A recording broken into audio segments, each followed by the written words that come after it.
Supreme court के जज साहब सज्जाद अली साहब यहाँ डिस्ट्रिक्ट एंड सेशन जज थे। मैंने अपनी ज़िंदगी में अगर डेकोरम देखा है कोर्ट का तो सिर्फ उन्हीं का देखा है। काला कोट पहना हुआ है और कोई उनके कमरे में दाखिल हो गया है, भले वो मर्डर केस की वो हियरिंग कर रहे हैं, उन्होंने प्रोसीडिंग रोकनी है और कुर्सी नहीं है, बेल देनी है, उन्होंने कहना है वकील साहब के लिए कुर्सी लेके आए। ये वकील को इज़्ज़त देते थे और वकील एक ऑनर महसूस करता था कि कोर्ट में मेरी ये रिस्पेक्ट है।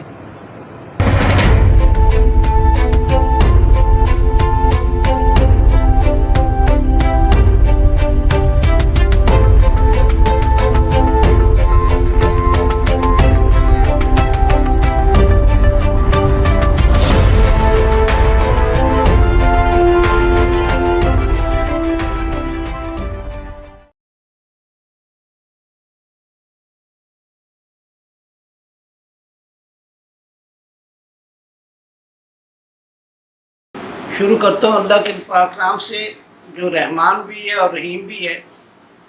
मेरा नाम मोहम्मद गुलाम रब्बानी बाय प्रोफेशन है। मैंने एडवोकेट और एडवोकेट मैं सुप्रीम कोर्ट का हूँ। मैंने सन 1970 में ग्रेजुएशन की और 1970 से इस पेशे से मैं चला रहा हूँ।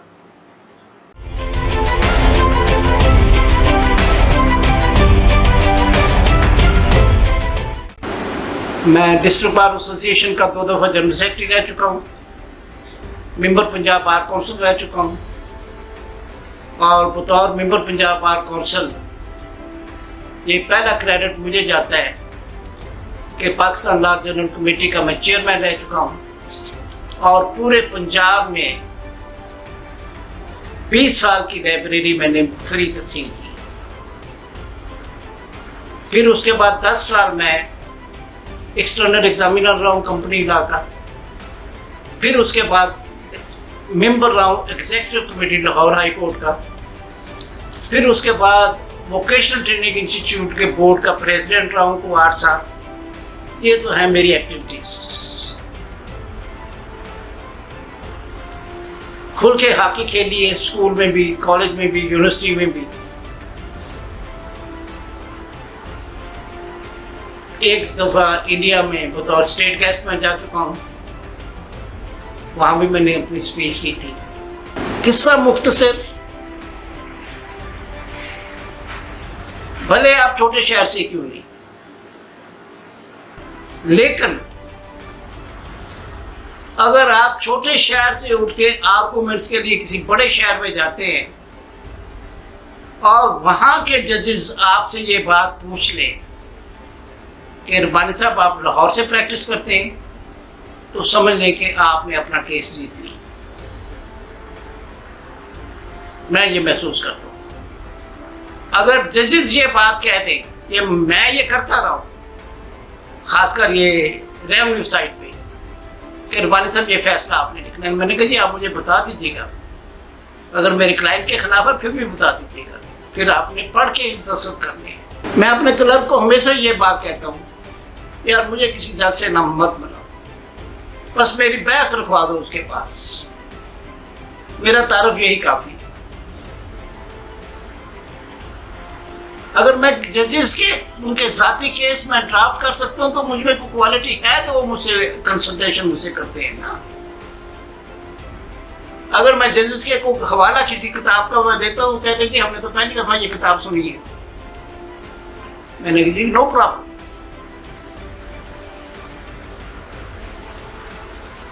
आप किताब ले लें, डेट दे दें।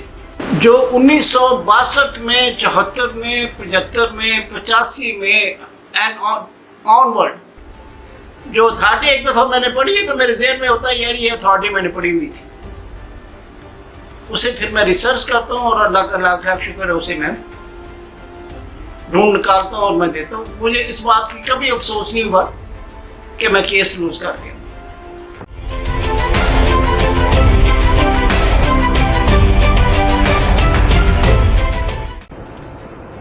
सुप्रीम कोर्ट के जज साहब सज्जाद अली साहब यहाँ डिस्ट्रिक्ट एंड सेशन जज थे।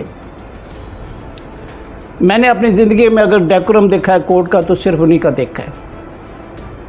काला कोट पहना हुआ है और कोई उनके कमरे में दाखिल हो गया है, भले वो मर्डर केस की वो हियरिंग कर रहे हैं, उन्होंने प्रोसीडिंग रोकनी है और कुर्सी नहीं है, बेल देनी है, उन्होंने कहना है वकील साहब के लिए कुर्सी लेके आए। ये वकील को इज़्ज़त देते थे और वकील एक ऑनर महसूस करता था कि कोर्ट में मेरी ये रिस्पेक्ट है।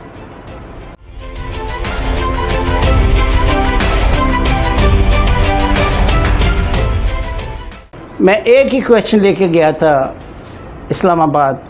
मुशर्रफ के साथ मेरी मुलाकात जब हुई है तो मैंने उनसे कहा था कि जी खुदा के वास्ते जो एक एक कमरे के लॉ कॉलेज हैं इन्हें तो आप बंद कीजिएगा।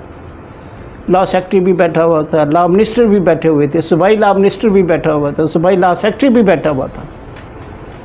कि मैंने यहाँ रहीम यार खां में ये देखा है कि जिनकी 2-2 साल की स्टैंडिंग है वो बच्चे जो है वो टीच कर रहे हैं, तो उन्होंने आगे क्या बच्चों को देना है।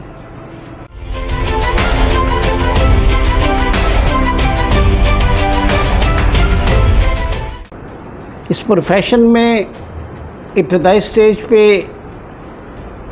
नौजवान वकला को बड़ी परेशानियाँ आती हैं और ख़ासी वो तंगदस्ती में अपना गुजारा करता है।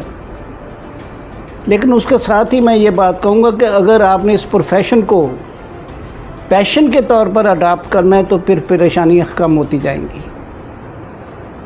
सीनियर्स बहुत खुशकिस्मत वो लोग होते हैं जिनको अच्छे सीनियर मिल जाते हैं जो फीड भी करते हैं और गाइड भी करते हैं। अक्सर होता यही है कि सीनियर बोझ महसूस करते हैं कि वो गुजारे के लिए या अपने वोट बैंक बनाने के लिए वो अपने साथ अटैच करते हैं, लेकिन उन्हें वो गाइड नहीं करते हैं। मैं ये समझता हूँ कि ये हमारे नौजवान वकला के लिए ये बायस परेशानी है। एक छोटी सी बात मैं यहाँ सुनाऊँ कि एक सेमिनार हो रहा था लाहौर, तो मेरे साथ एक बच्ची बैठी हुई थी। उसने मुझे पूछा कि जी आप लाहौर के आपका तल्लुक़ नहीं आपसे। मैंने कहा बिल्कुल दुरुस्त है, मैं रहीम यार खां से तल्लुक़ रखता हूँ। तो मुझे वो कहने लगी थी कि मैं सिर्फ 2 ही काम करती हूँ, एक कॉपीराइट का और एक ट्रेडमार्क का, और मैं पूरे पाकिस्तान में घूमती हूँ और मेरी 10 साल की स्टैंडिंग है। सर आप सोच भी नहीं सकते कि मेरी महीने की कितनी इनकम है। रहीम यार खां में आप नए बच्चों से पूछेंगे जी ये ट्रेडमार्क एक्ट किस बीमारी का नाम है, and they will fail to answer. इनसे बात आप करें कि कॉपीराइट के मुतल्लिक आप कुछ बात कर सकते हैं तो they will fail to answer. और उसकी वजह यह है कि उन्हें को बताने वाला कोई नहीं, उन्हें गाइड करने वाला कोई नहीं। आप बच्चों पे ट्रस्ट करें। उनका सबसे बुनियादी मसला जो है वो है उनके चैम्बर्स का, उनका बुनियादी मसला जो है वो है बुक्स का, उनका बुनियादी मसला जो है वो है फाइनेंस का, उनका बुनियादी मसला जो ये है उनको प्रॉपर गाइडेंस का। इन बच्चों से आप प्यार भी करें, लेकिन उन्हें पता भी ये हो कि हमारे ज़िम्मे ये काम लगा है और हमने ये काम करना है। उस्ताद जी ने ये बात की है, टीचर ने ये बात की है, वकील साहब ने ये बात की है, हमने ये पूरी करनी है। जब 5-6 साल की स्टैंडिंग के बावजूद वो बच्चा नोटिस भी ना लिख सके, तलबाना भी ना पुर कर सके, फ़र्द पता भी ना उसको पता हो कि ये किस बीमारी का नाम है, उसे ये भी ना पता हो कि बतौर प्लेंटिफ आपने जज की कौन सी साइड पे खड़े होना है, बतौर डिफेंडेंट आपने किस साइड पे खड़े होना है, बतौर अपीलेंट आपने जज साहब की किस साइड पे खड़े होना है, बतौर रिस्पॉन्डेंट आपने जज साहब की किस साइड पे खड़े होना है। ये ज़ात पात पे मैं नहीं समझता हूँ कि ज़ात पात से आपका कद काठ बड़ा होगा। आपका कद काठ बड़ा होगा आपकी मेहनत पे, आप बार में क्या मुकाम रखते हैं। मैं बाज़ दफ़ा नए लड़कों को देखता हूँ तो मैं यकीन कीजिएगा कि मैं परेशान हो जाता हूँ कि यार इनका फ्यूचर बड़ा सिक्योर्ड है। और जब बच्चा जाके या मेरे जैसा निकम्मा आदमी जाके जज साहब को ये बात कहे, सर जी मेहरबानी कर दियो, मैं समझदा कि वो वकील कराउण दा हकदार ही नहीं। क्या हो जाएगा, स्टे खारिज हो जाएगा ना, इतनी बात हो जाएगी। तो मैं ये समझता हूँ ये मेरे बच्चों का कसूर नहीं है, ये हमारा कसूर है, हम उन्हें बताते ही नहीं हैं। आप जो केस तैयार करके आते हैं उन बच्चों को दिखाएं, इन बच्चों को ये शौक़ पैदा हो कि हम कॉपी पेंसिल मैं करता रहा हूँ।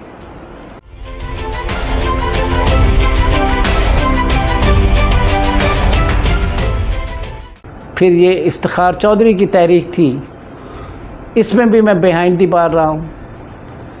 लेकिन ये मैं अफसोस से कह सकता हूँ, अल्लाह ताला से मैं ये दुआ करता हूँ कि बारी ताला भगवान दास जैसा जज पैदा करे,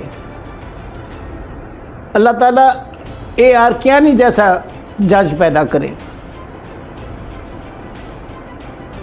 ऐसा जुडिशरी का सिस्टम होना चाहिए, ऐसे वकला होने चाहिए कि लोगों को ये वाकई पता चले कि इंसाफ हो नहीं रहा, इंसाफ होता नज़र आ रहा है।